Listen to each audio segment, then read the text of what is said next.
Welcome to the Cyber Business Podcast, where we feature top founders and entrepreneurs and share their inspiring stories. Now, let's get started with the show.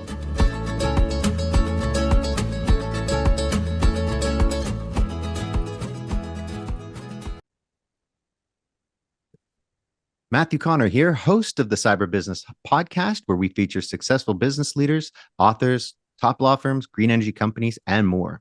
Today, we're joined by the CEO of AIP Advisory and the author of Built to Finish, Stephen Pivnik. Stephen, welcome to the show.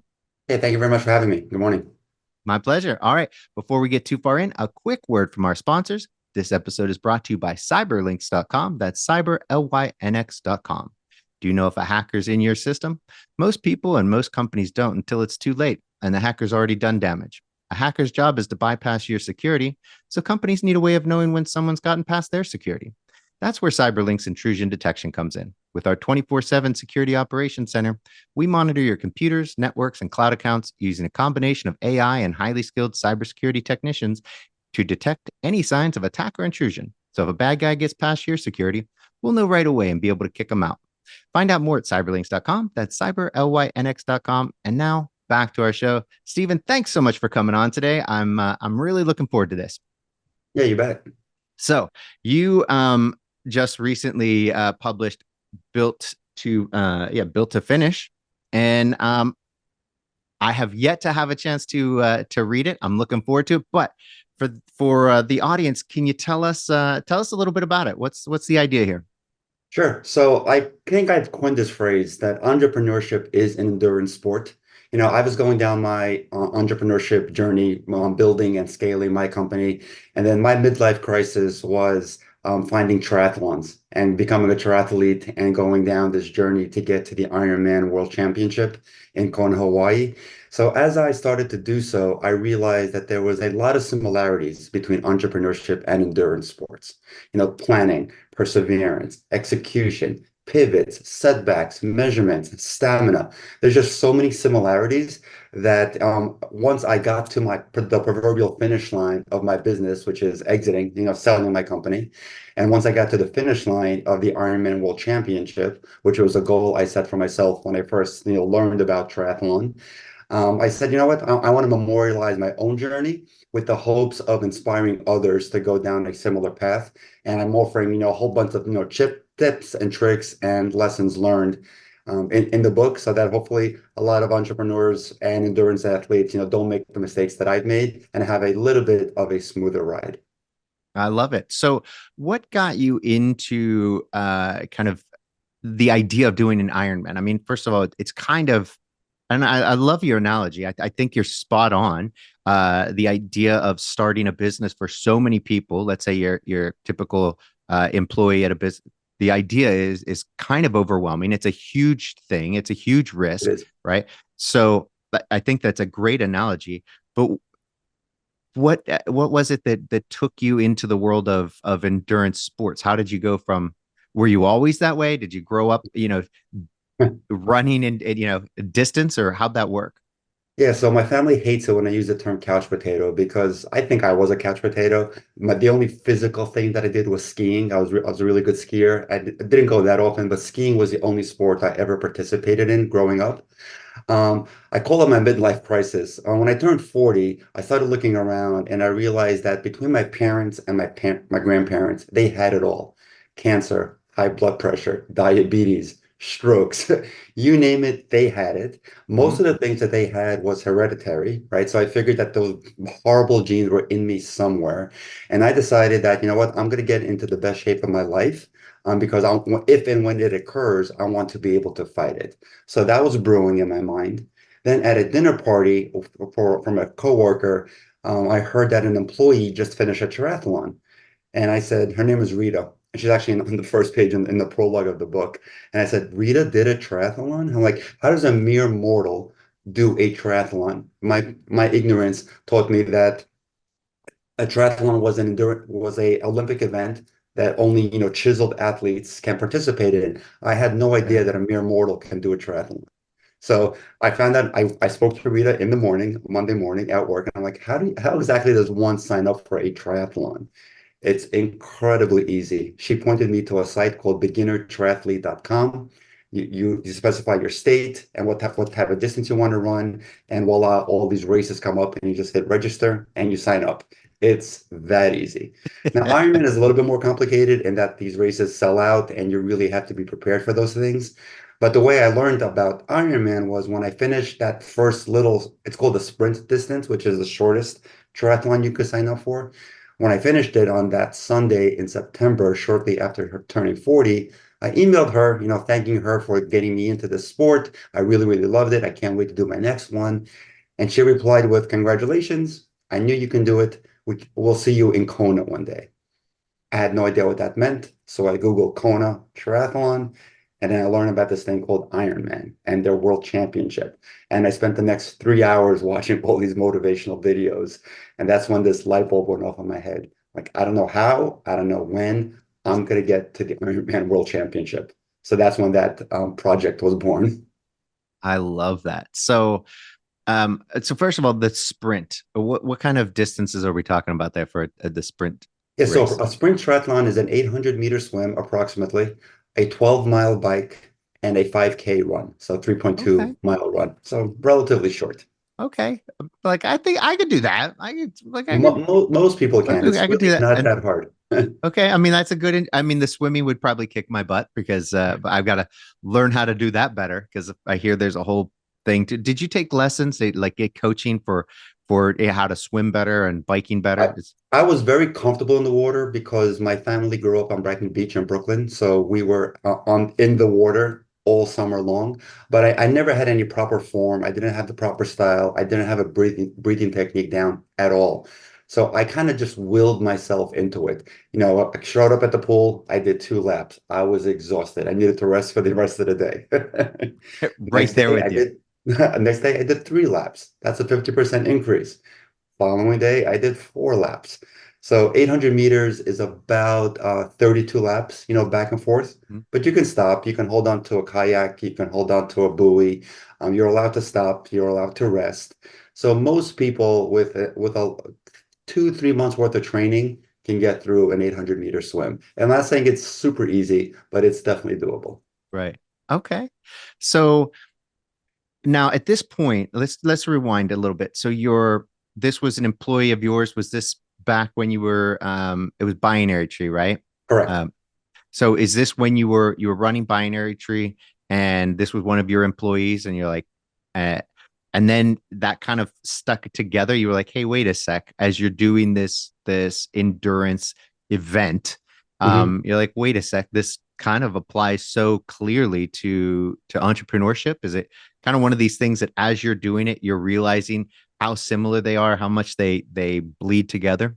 Yeah, 100%. So I did the sprint. I learned about Ironman. So now I'm on a mission to do my first Ironman. Eventually I want to get to the World Championship, but one step at a time. I have to do my first Ironman.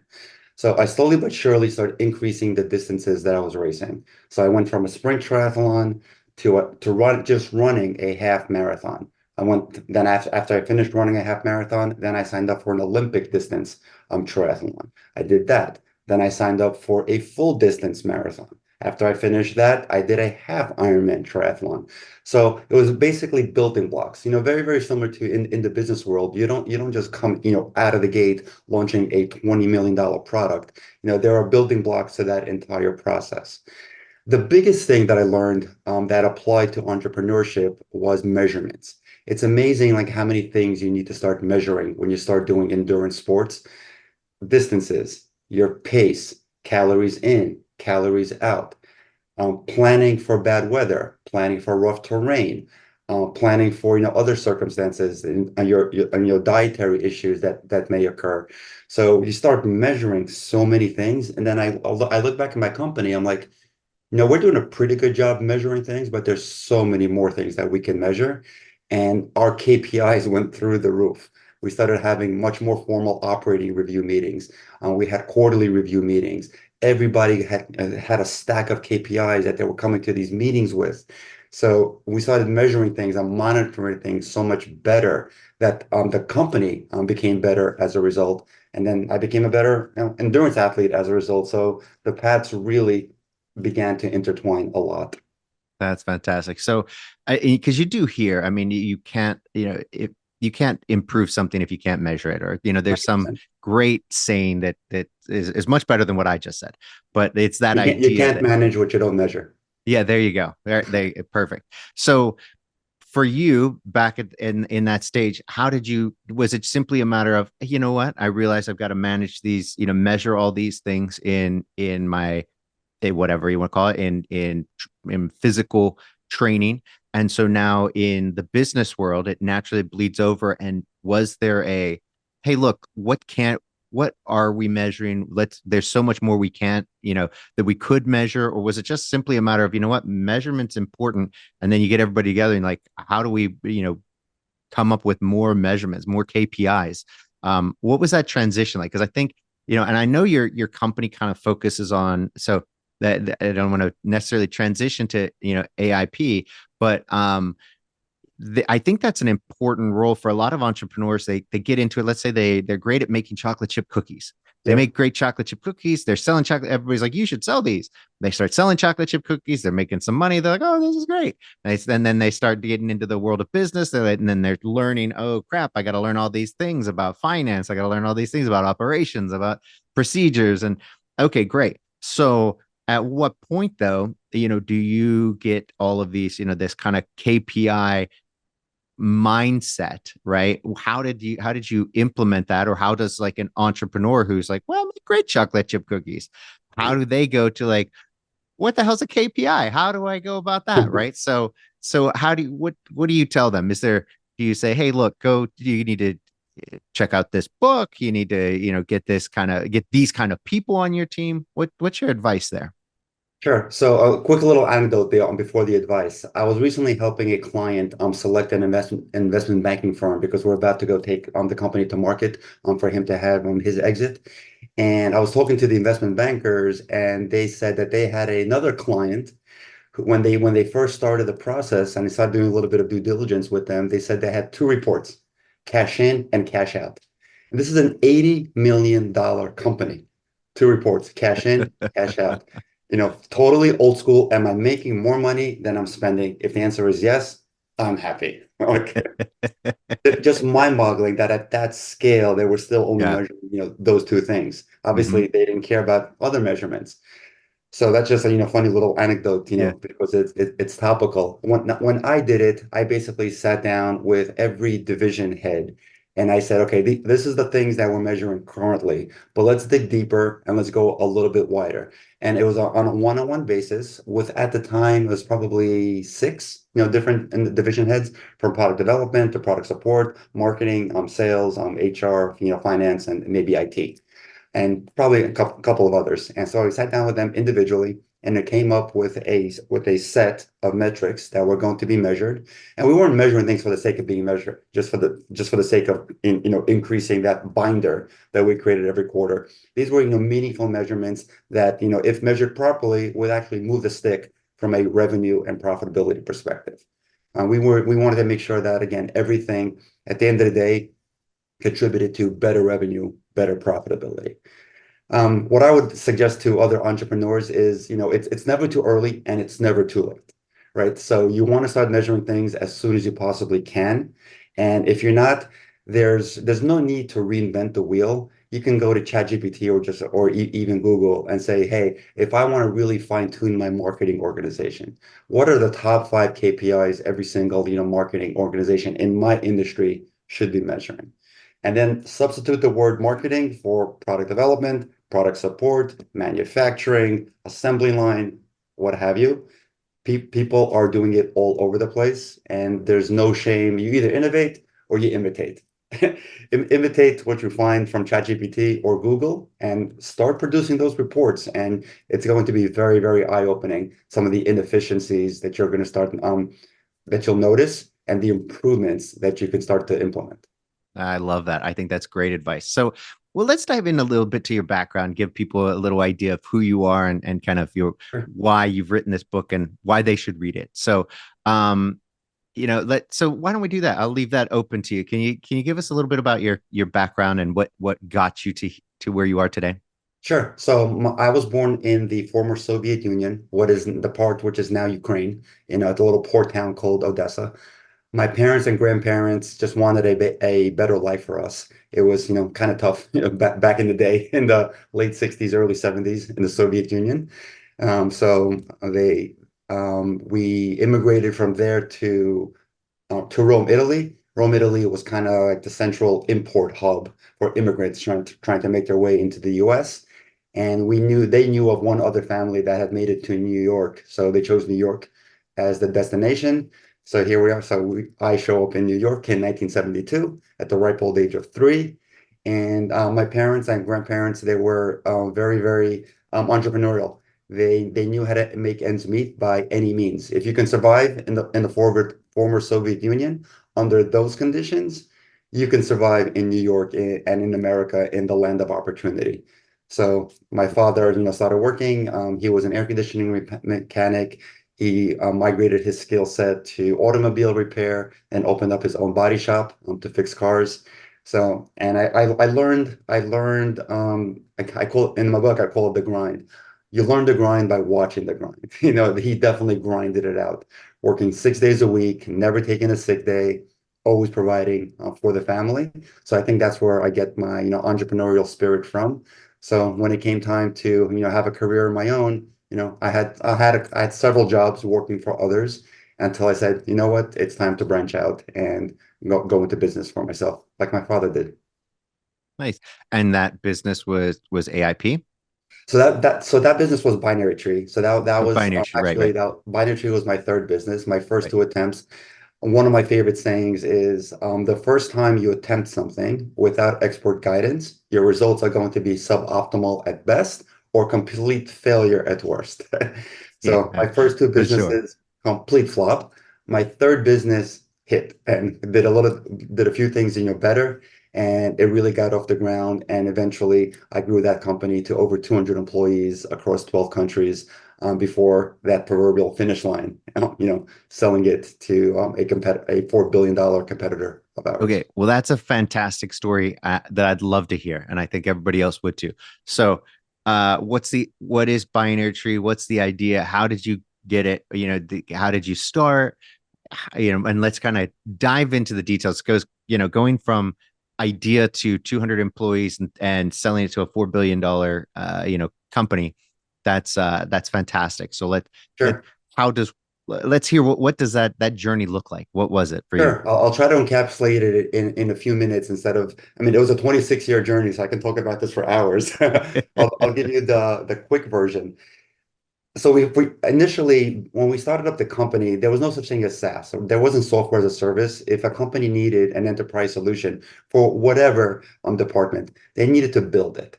So we specialized in building custom applications for large companies. You would hire us, and we would start from scratch and build a solution to meet your needs. A bank approached us. Their specific need was moving email data. They were running one system of email, and they wanted to move it to a more sophisticated version of email at the time. This was in the early to mid 90s. So it was a pretty boring project because we were developing some pretty cool workflow applications, some business process applications, a lot of graphics, a lot of beautiful interfaces. We said converting email data, that's really boring, but we were consultants. I said, we're not going to give up a project and a revenue opportunity. At the time, laptops had just come out. My commute was 90 minutes to and from New Jersey into our office on Wall Street. And I said, you know what? I'll do this project because I've got a long and boring commute anyway. I'll write this program on my laptop. That tiny little program to convert email data mushroomed into an entire suite of products to move data from various email systems to and from, all depending on a customer's need. Were they going from Microsoft to IBM? Were they going from IBM to Microsoft? Was there a merger or acquisition that was necessitating movement of email data from all the employees that were affected? We benefited tremendously from this humongous wave of companies moving to an IBM platform because IBM, a program called Lotus Notes that Listen. IBM acquired, was the de facto enterprise email system in the 90s. So we benefited from that wave, converting all this data to IBM. Enter Microsoft, who was having troubles, getting into the enterprise space because their solutions were very virus prone and they weren't very scalable. Well, never count a good man out. They fixed it. And now there's this humongous wave of companies going from IBM to Microsoft. And we're talking about thousands of companies representing of millions of end users. And we're providing all this software and professional services to facilitate these projects.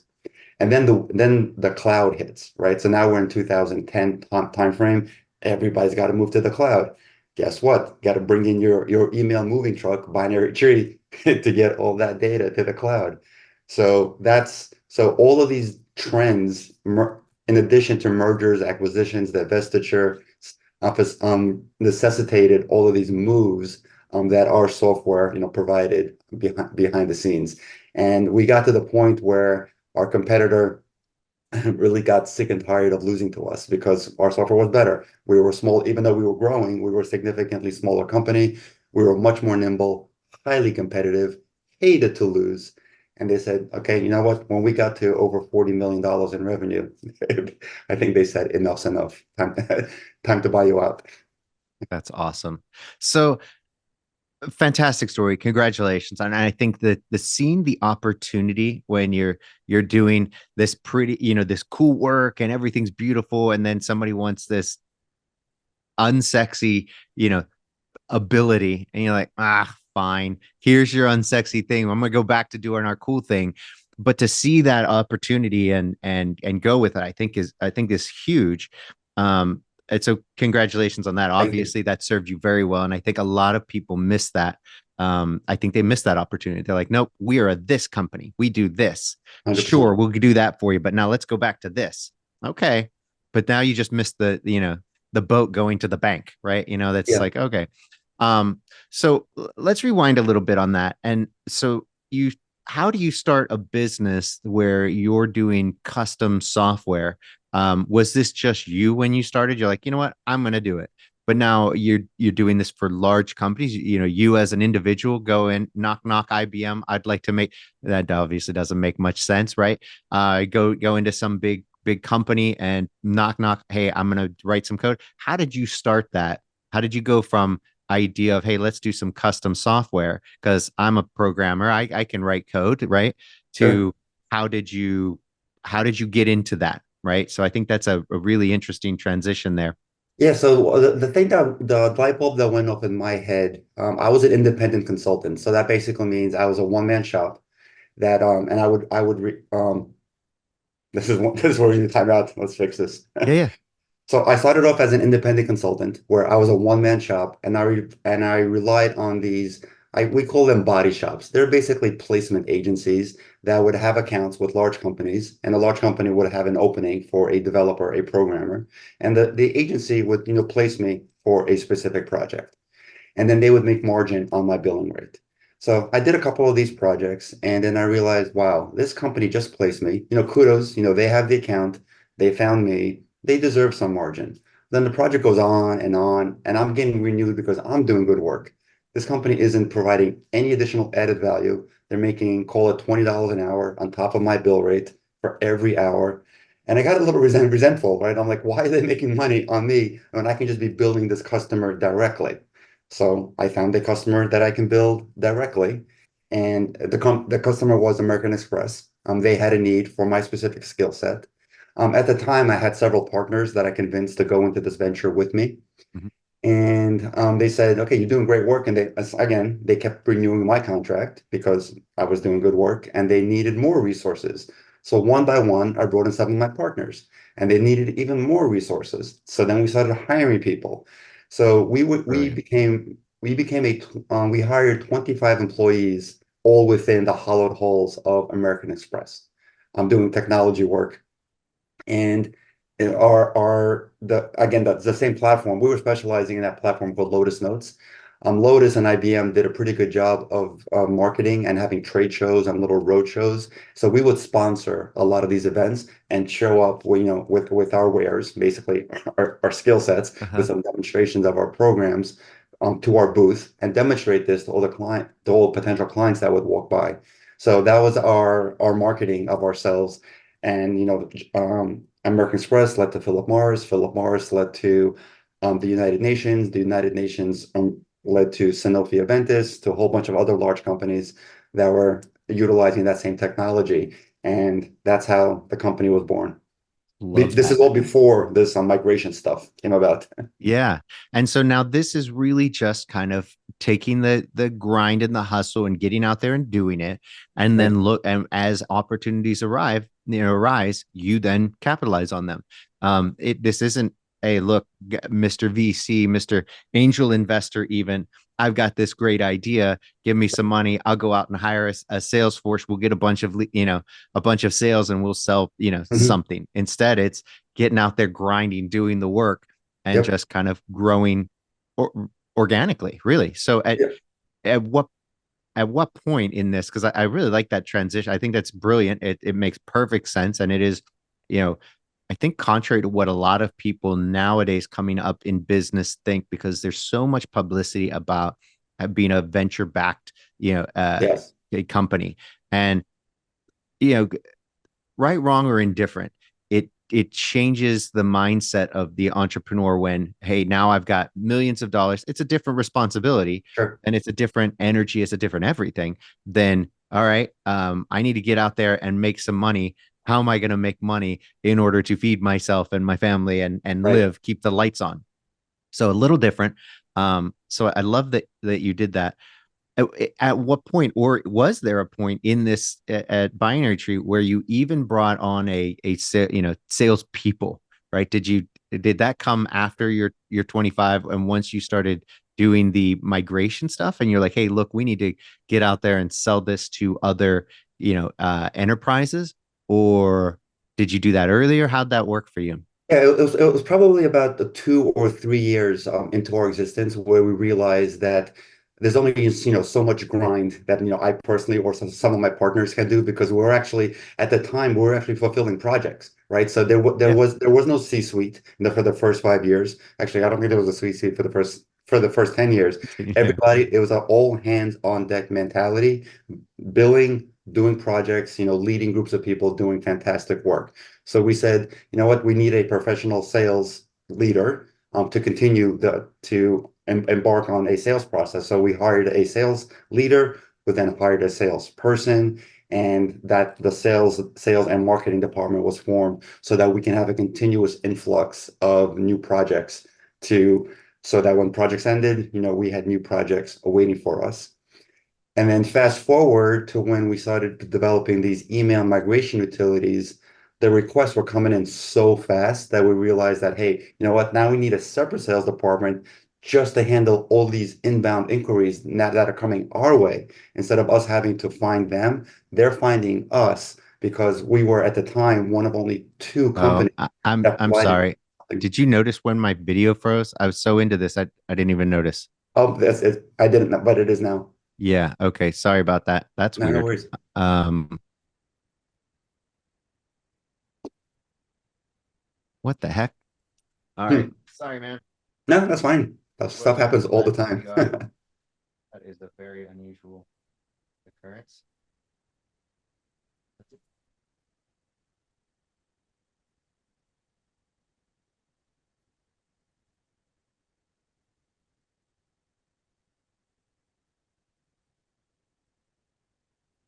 All right. Let's try this again. Oh, and we're back. So I use my iPhone connected to my Mac for the camera, and it works out really well. And I put it on this gimbal, and it's got lots of great effects and everything. But apparently, there are well, that happened. So that was unusual. That was weird. Technology, huh? Gotta love it. Okay, Right. so I'm sorry. So I'm not even sure where we go. We'll Want to start with the sales? When did you yeah, hire a sales leader? yeah, let's do that. So yeah, so there you are. You've got the let's go back into the sales. So you hired the salesperson. Yeah, let's go with that. Let's continue the story from you. When did you get your salesperson? You said you Yeah, had a couple of years into the company. mhm. Yeah, I think I know where to start. Okay, go for it, and we'll just fix it in post. Sure. All right. Yeah, so a couple of years into the company's existence, right? The founders, we were hands-on. We were super hands-on. There was no C-suite. We were actually on projects, writing code along with our staff and leading some really interesting work. So we realized that, you know what, we definitely need somebody 100% focused on business development and sales to bring in new projects. So around like the 2 or 3 year time frame, into our existence is when we brought on, professional help to continue to build the pipeline and to bring on additional projects for our development side of the business. Then when the email migration side of the business started growing, we started getting inundated with inbound requests for product demonstrations, for pricing, for delivery proposals, things like that. That's when we actually set up a second sales department to deal with all of that inbound inquiries that were coming our way. So the professional, sales organization developed around that time frame and continued to grow. Yeah, I love that. So how does that tie in? Because now I love the whole grinding and kind of doing what you need to do to get to where, to seize these opportunities. And it happened all organically. It wasn't like you had, $100 million come in investments and you're like, okay, let's build out the organization and the systems and the processes and let's, run this very professional, highly funded organization. You Mhm. got in there, you were grinding from day one, going from that consulting job and built it into this business, which I think is fantastic and a story that I think a lot of people today could really benefit from, because I think all too often you just hear about these entrepreneurs like, Zuckerberg and, and stuff where you got a great idea, cool, but then you get all this capital and I think that psychologically for a lot of entrepreneurs, it becomes one of these things, kind of now going back to your triathlon thing, where it's like, oh, I wouldn't even know how, that's a whole nother, mountain to climb. That's a whole Right. nother, that's what, okay, I've got to look into that. And then it just, people fall off and they're like, oh, I have this idea, or I'd love to do that. But I think there are those things. So now let's come back to your book, now that we got kind of this Sure. idea and how do you, you know, how do you relate that your kind of going the distance and kind of endurance mindset? How do you relate that in the book to your experience? Sure. So when just real quick to your earlier point about the raising capital and how everybody thinks that's the only way to build a business. Obviously, I've just proven that there's other ways. Is one better than the other? Absolutely not. If you want super rapid growth, you're going to need an investment like that. One of the many things I think I did incorrectly, and I learned a lot of lessons, was not getting capital. Once we proved that our stuff is saleable and our stuff is highly scalable, had we brought in outside capital, we could have grown a lot quicker and a lot larger. Am I kicking myself in about it? Absolutely not. I'm very happy with the outcome, but the outcome could have been different. In some cases, it could have been better with investment. In some cases, it could have been worse because investors don't always know how to run the companies that they invest in. So Yeah. um, again, no regrets. How does it apply to the book? So when I set out to write the book, I really wanted to distill this entire journey into its components, right? The various components. So I try to come up with, some similar to what I mentioned earlier about, planning, perseverance, execution, pivots, setbacks. Without using those exact words, that's kind of the chapter outline of the book. Like, how do you grind it out in business? And then how did I grind it out in endurance sports? How does planning play an important part in business? How does planning play an important part in endurance sports? And then perseverance, setbacks. I mean, I've had so many setbacks in the business. I've had a ton of setbacks, on my path to get to the Ironman World Championship. I needed to hammer out race after race after race. Not every single race went smoothly. And there were times where like, oh my God, I'm not going to get to the World Championship unless I finish this race because of all these requirements they had to get to the World Championship. So, and again, everywhere I looked, there were similarities. And that's how I structured the chapters on the path to this proverbial exit to both.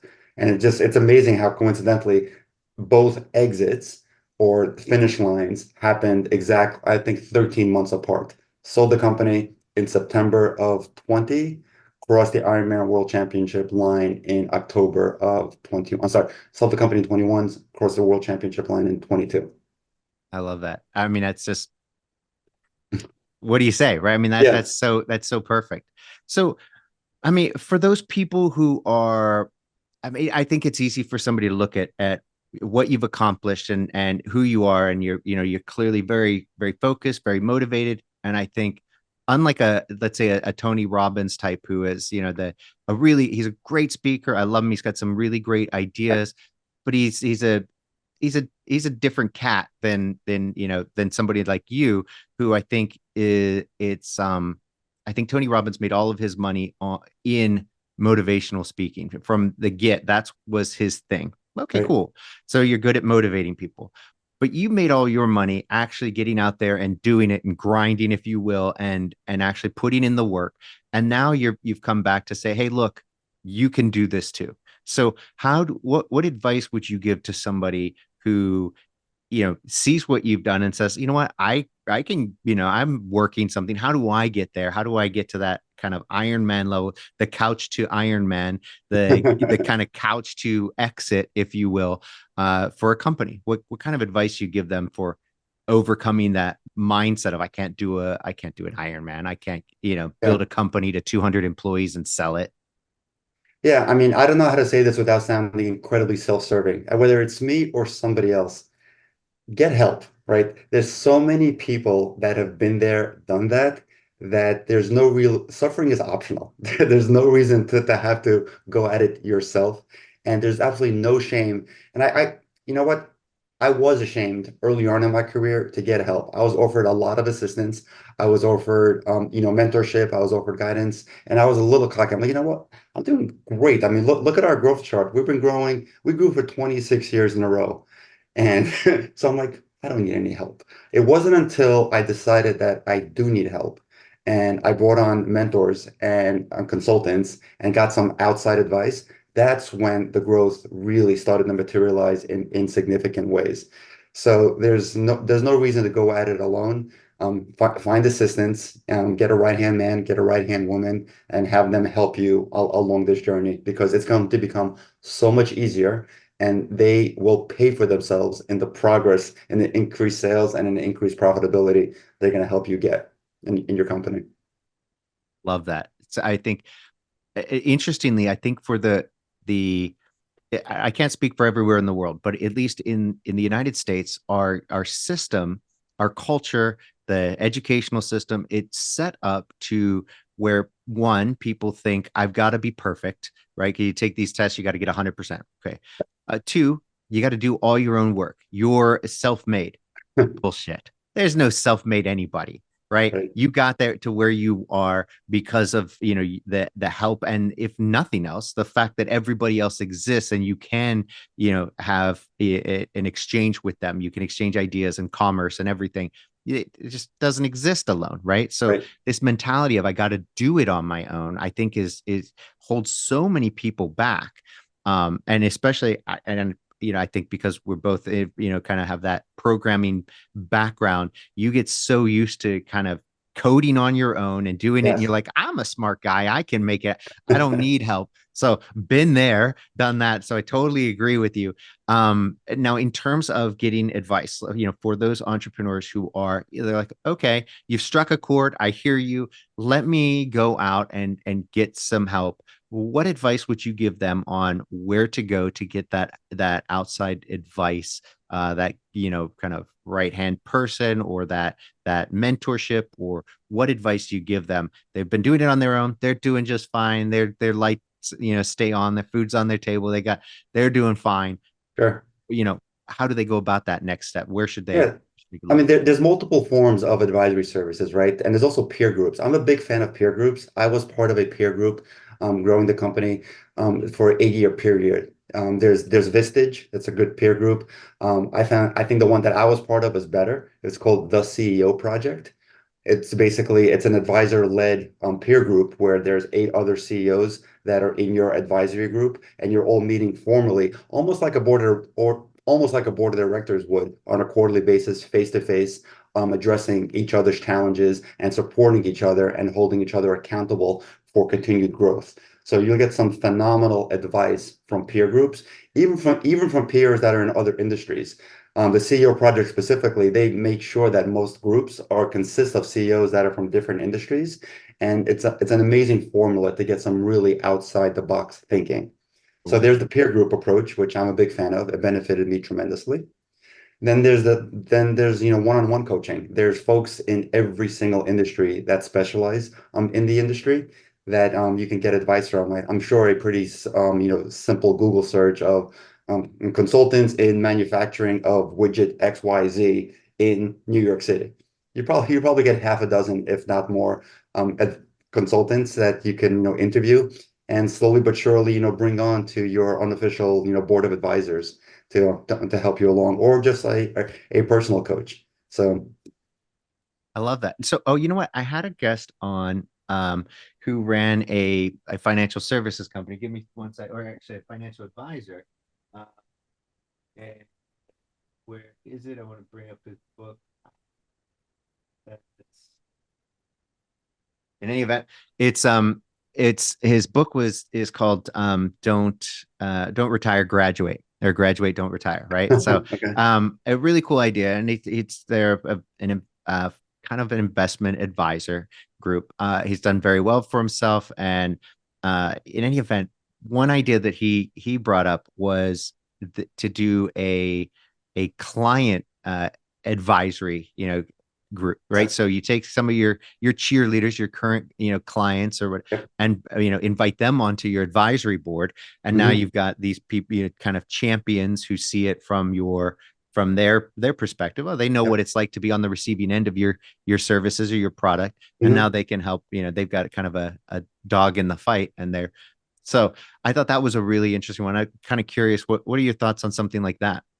Yeah, I mean, I think inviting clients in, first of all, they're going to be flattered that they were asked to help, right? They're going to be very interested, especially if the software is a large component of what, like you talk to an individual, right? If that individual's department is benefiting substantially or depending on substantially the software that you're providing, they would love to be on your advisory board because they're kind of controlling their own destiny and their own success, within their organization that's using your product or service. So they would it's a perfect explanation or definition of a mutually beneficial relationship. I love And it. to your point, you just brought up a one of the things I did when you said what was the terminology? You graduate, not Yeah, don't retire, graduate. don't retire, graduate. So towards the tail end of my company, I started looking around the executive team and I said, you know what? I think they may be better served by a better CEO. I was running the company, from the get-go, and I was incredibly emotionally attached. It was my baby. I said, you know what? Maybe it's time to let go. And I wish more people would actually do this. People, they have such a hard time releasing. They feel that their entire being is what they've created. And so, long story short, I made the decision to bring on the CEO to run my company, to get it to that finish line. And it was one of the best decisions I ever made because he wasn't encumbered by all this drama and history that I was encumbered by. He wasn't blinded by any of that. He made objective decisions, based on data, and we really grew the company substantially over the last couple of years and prepared it for the exit. And the biggest benefit of that was I loved my baby a lot, but I just didn't want to be part of it, going forward. I wanted to do something else. And by doing so, I proved to the acquiring company that I was no longer an integral part of operations like most CEOs Yeah. are. So during their due diligence process, they they validated, my statement to them saying, "Hey, I'm not important here anymore. I just promoted myself to executive chairman. Yep. You really don't need me for ongoing operations." And after some due diligence, they agreed. Oh, that's fantastic. And yeah, kudos to you, because that it takes such a level of maturity to get to that point where basically you birth it, you raise it, and then you happily let somebody else take the reins and and Right. go off to grow it further when you realize, hey, you'd be better off that way. And I think a lot of people do struggle with that. That's a common struggle for a lot of people. And sometimes they don't let go, and they fight that, putting in a professional CEO. So good for you. That's And I appreciate fantastic. that. So, I Yeah, mean, I was hesitant. Don't get me wrong. This is a very, very tough decision for 99 out of 100 CEOs to do. it is. And I wasn't 100% convinced either. So I brought on a COO and I Mm. said, I'm going to give him a year and then they'll see if I can promote him to CEO. Well, that took about 3 months. At the 3 month point, I'm like, okay, You're like, oh, this is so much better. exactly. I can go race much more often. That's I right. can go focus on other things. I can be executive chairman. That's That's cool. right. You just report into me every quarterly. Let me know that the place isn't burning down. I'll be Exactly. happy. That's great. And I knew Well, he was doing a great job because nobody was going above his head. Because I really expected a whole bunch of people just to go over his head to come to me because of the relationships that I've had, over the years. So it really validated how great of a job he was doing and how much trust he built by nobody ever going over his head to me because of some of his decisions. well, let me ask you. So you spent 20, some years, probably at that point, 24, 25 years, Yeah. kind of growing it. And I think no matter how much you try not to, uh, for most people, it becomes part of who you are. You're running this company. I run, Binary Tree. I'm the CEO, the founder, and it's part of your identity. So Mhm. how did you manage that transition, or was there something that helped? Was it, the Ironmans that helped you kind of realize that you're not just the CEO and founder of Binary Tree, you're this person with all this, other ability. How did you, because I think a lot of people can't do that. They just won't ultimately get to that point. Right. How did you manage that transition to letting Yeah. go?